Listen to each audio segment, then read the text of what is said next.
आज हमारे बीच जिला मैनपुरी के हमारे प्रतिष्ठित कवि दादा श्री बदन सिंह मस्ताना जी बैठे हुए हैं और आज हम उनके गीत, मुक्तक, छंद आप सबको सुनाएंगे। हमारे दादा ने देश के विभिन्न प्रदेशों में काव्य पाठ किया है। आइए दादा, नमस्कार, आपका स्वागत है। मैं डॉक्टर अरविंद कुमार पाल आपका स्वागत करता हूँ। जी दादा। सुनिए, सबसे पहले ब्रजभाषा की वंदना में एक क्षण सुनिएगा। जी दादा, स्वागत है। बहुत सारस तेरे ने होरे करो नित्य, दौरी के साध ही की जा शारदे, लेखनी नेह के सिंधु में बोरी के, सूर की भांति ही माँ चुका वारस खान सिही रस खान दे, देवो बिहारी सलोना दुलार दे, और बड़ी को साधु नहीं बस, नेक लला कही मोही पुकार दे। वाह, नेक लला कही मोही पुकार दे। और एक छंद और देखें। निस्सी बासर जाहि जप मन सो मुनि मोहत जे सन्यासी भये, शेष महेश गणेश दिनेश सुरेश हु जाके उपासी भये, कृष्ण वही अविनाशी यहाँ पर, कंस के वंश विनाशी भये, जाने कौन से पूर्ण प्रताप हमारे, जो या ब्रज भूमि के वासी भये। और एक छंद और देखें जी, जिसमें रस खान ने उस समय एक मुस्लिम पे छंद लिखे, जो लिखना बहुत कठिन काल था।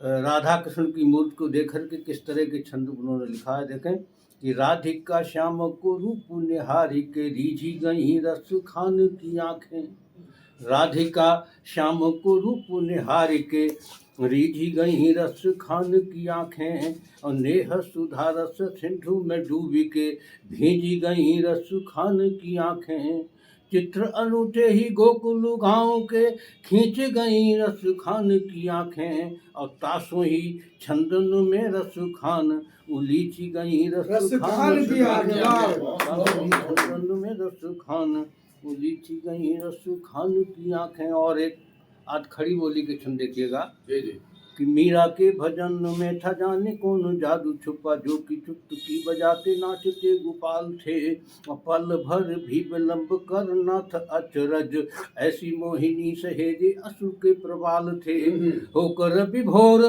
किन काती थी मजीरा जब, घन श्याम राग में नहाते स्वर ताल थे, विष के न घूंट कैसे धारते सुधा का रूप, कंठ पर अंजुरी लगाए नंदलाल थे, कंठ पर अंजुरी लगाए नंदलाल थे।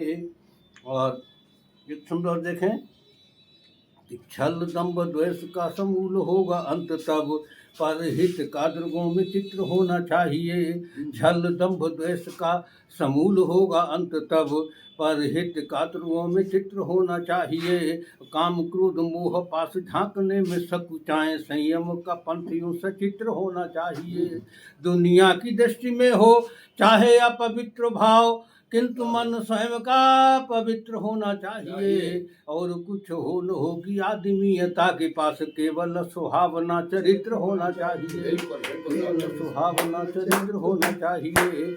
और एक छंद और देखिएगा कि धैर्य सीखना है धरती से सीख लो तुरंत, स्वाभिमान शिखरों से शान आसमान से, मर्यादा शिखरों से धैर्य सीखना है धरती से सीख लो तुरंत, स्वाभिमान शिखरों से शान आसमान से। अगला छंद देखें कि एक दिन सुमनों से कहा मधुकर ने कि आप कंटकों को हंस गले क्यों लगाते हो, और जो न चूकते हैं बेधने में आपका शरीर, उन पे सुगंध का सुकोष क्यों लुटाते हो। सुमनों ने कहा अपना तो है स्वभाव यही, अविवेकियों की भांति प्रश्न क्यों उठाते हो, और बेन त्याग पाते जब स्वयं की प्रवृत्तियों को, हमसे ही फिर अन्य आस क्यों लगाते हो, हमसे ही फिर अन्य आस क्यों लगाते हो। और एक आध मुक्तक देखिएगा। जी, पतन के उपरांत ही उत्कर्ष होता है, पतन के उपरांत ही उत्कर्ष होता है, रुदन के उपरांत अर्जित हर्ष होता है। हार मत मानो समय के ज्वार भाटों से, जिंदगी का नाम ही संघर्ष होता है। एक छंद रखें कि बढ़ रहा हूँ और बढ़ता ही रहूंगा, साधना की सीढ़ियां चढ़ता रहूंगा।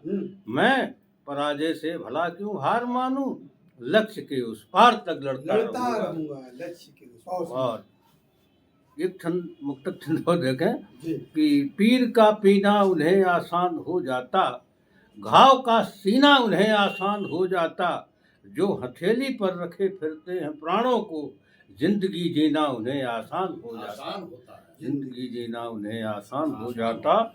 और एक मुक्तक छंद और देखें कि हम निराशा के गगन से प्यार क्यों कर लें, हम निराशा के गगन से प्यार क्यों कर लें, दर्द के सम्मुख प्रकट आभार क्यों कर लें, बाद में परिणाम जो होगा वो देखेंगे, युद्ध से पहले मृत्यु स्वीकार क्यों कर लें। युद्ध से पहले